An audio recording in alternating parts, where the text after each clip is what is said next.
नई प्रधानमंत्री और नई सुबह का स्वागत कर रहे नेपाल ने पिछले कुछ दिनों में बहुत कुछ देखा है। लेकिन किसे पता था कि नेपाल में हुई हिंसा की इस आग में भारत का एक परिवार भी झुलस जाएगा।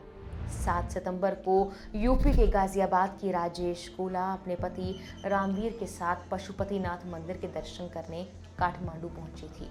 दोनों ने सोचा था कि ये यात्रा उनकी जिंदगी की एक खूबसूरत याद बनेगी। होटल हयात में ठहरे इस दंपति ने अगली सुबह का इंतजार किया, पर 8 सितंबर को नेपाल में जेनजी आंदोलन की चिंगारी भड़क उठी। देर रात तक हालात बिगड़ गए, कई लोगों की मौत हो गई। राजेश और रामवीर होटल में थे, उन्हें लगा कि यहाँ तो वो कम से कम सुरक्षित होंगे। लेकिन 9 सितंबर की रात नेपाल हिंसा ने काठमांडू को हिलाकर रख दिया। भीड़ सड़कों से निकलकर होटल तक पहुंच गई। चारों तरफ आग, धुआं, चीखें, सब कुछ जैसे किसी बुरे सपने जैसा। देखते ही देखते उनका कमरा भी धुएं से भर चुका था। सांस लेना मुश्किल हो रहा था। जान बचाने का सिर्फ एक ही तरीका बचा, चौथी मंजिल की खिड़की। रामवीर ने हिम्मत जुटाई, आग की लपटों और धुएं से घिरे कमरे की खिड़की तोड़ी, चादर और पर्दों से एक रस्सी बनाई। राजेश पहले उतरने लगी, लेकिन रस्सी फिसल गई और वो गिर पड़ी। इससे उन्हें गंभीर चोटें आई, जिसके बाद अस्पताल में एडमिट करवाया गया और 10 सितंबर की रात उनकी मौत हो गई। परिवार के मुताबिक रामवीर और राजेश हमले के दौरान अलग भी हो गए थे। रामवीर तो बच गए, लेकिन राजेश को तुरंत मदद नहीं मिल पाई और उनकी मौत हो गई। नेपाल यात्रा जो भगवान के दर्शन के लिए शुरू हुई थी, अब मौत की दास्तां बन चुकी थी। 12 सितंबर सुबह 10:30 बजे का वक्त था जब राजेश का शव गाजियाबाद के मास्टर कॉलोनी स्थित उनके घर पहुंचा।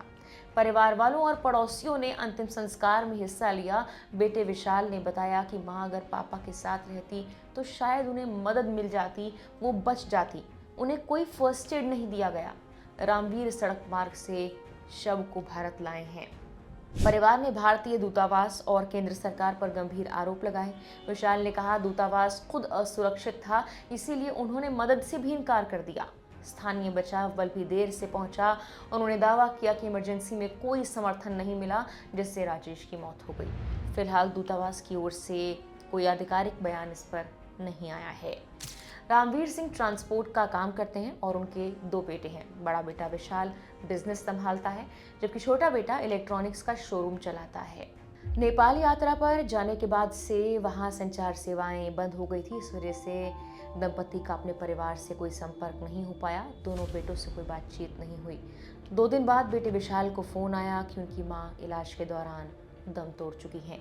ये खबर सुनते ही पूरे परिवार में मातम पसर गया। उधर राजेश देवी गोला के पति रामवीर सिंह अब सदमे में हैं। वो खुद को बार बार कोस रहे हैं कि अगर वो पहले नीचे उतरते तो पत्नी की गिरने की स्थिति में उन्हें संभाल सकते थे। बता दें कि जेनजी आंदोलन के दौरान अब तक नेपाल में 51 लोगों की मौत हो चुकी है। ये जानकारी नेपाल पुलिस ने दी है। इसके अलावा होटल इंडस्ट्री को भी बहुत नुकसान हुआ है। नेपाल के होटल उद्योग को करीब 25 अरब नेपाली रुपए से ज्यादा का नुकसान हुआ है। कुछ रिपोर्ट्स में कहा गया कि उद्योग नेपाल की अर्थव्यवस्था में पर्यटन के जरिए बड़ी आमदनी लाता था और अब बहुत बड़ा नुकसान झेलना पड़ रहा है। होटल एसोसिएशन नेपाल यानी HAN के बयान के मुताबिक सबसे ज्यादा नुकसान काठमांडू के हिल्टन होटल को हुआ, जहां अकेले 8 अरब रुपए से ज्यादा का नुकसान हो चुका है। कहा गया है कि काठमांडू घाटी, पोखरा, बुटवल, भैरवा और कई ऐसे इलाके हैं जहां पर नुकसान बहुत ज़्यादा हुआ है। कई बड़े घरेलू और अंतर्राष्ट्रीय होटल भी हिंसा का शिकार हुए हैं। होटल एसोसिएशन नेपाल HAN के अनुसार कई होटल बिना मरम्मत और पुनर्निर्माण के फिर से काम शुरू नहीं कर पाएंगे। इससे 2000 से ज़्यादा कर्मचारियों की नौकरियों पर बनाई है। बता दें कि नेपाल में 3 दिन के राजनीतिक संकट के बाद शुक्रवार को नया नेता चुन लिया गया। देश की पूर्व मुख्य न्यायाधीश सुशीला कार्की को अंतरिम सरकार का प्रधानमंत्री बनाया गया है। साथ ही नेपाल की प्रतिनिधि सभा यानी संसद को भंग कर दिया गया है। ये जेनजी प्रदर्शनकारियों की मुख्य मांग थी, जिसे पूरा किया गया। राष्ट्रपति रामचंद्र पौडेल ने प्रधानमंत्री सुशीला कार्की की सिफारिश पर संसद का निचला सदन 12 सितंबर 2025 की रात 11 बजे से भंग कर दिया है। फिलहाल के लिए इस वीडियो में इतना ही।